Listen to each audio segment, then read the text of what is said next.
ఈ హీరో ఆ హీరో అనే సంబంధం లేదు. ఇప్పుడు చాలా చిత్రాలు క్యాన్సిల్ అవుతున్నాయి. ఇందులో రజనీకాంత్ చిత్రం కూడా చేరింది అనేది సోషల్ మీడియా డౌట్. అందుకే సల్మాన్తో రజనీకాంత్ కొత్త సినిమా చేస్తున్నాడనే ప్రచారం మొదలైందట.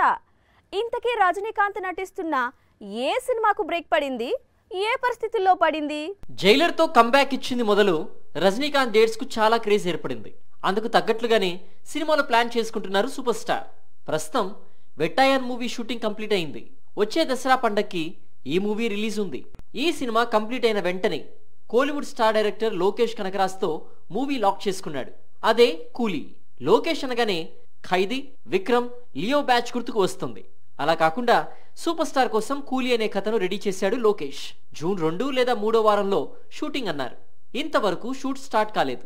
ముందుగా అనుకున్న విధంగా కూలీ షూటింగ్ స్టార్ట్ కాకపోవడం, మరోవైపు లోకేష్ సోషల్ మీడియా అకౌంట్స్ లో కూలీ డీటెయిల్స్ లేకపోవడంతో ఈ ప్రాజెక్ట్ క్యాన్సిల్ అయిందంటూ ప్రచారం షురూ అయింది. ఇదే సమయంలో సల్మాన్ తో కలిసి రజనీ మల్టీ స్టారర్ మూవీ చేస్తారని టాక్ మొదలు కావడంతో కూలీ ఆగిపోయినట్లే అనుకున్నారంతా. అయితే కూలీ టీం మాత్రం ఇదంతా రూమర్స్ అంటోంది. జూలై 1st వీక్ నుంచి కూలీ షూటింగ్ స్టార్ట్ అవుతోంది అంటోంది.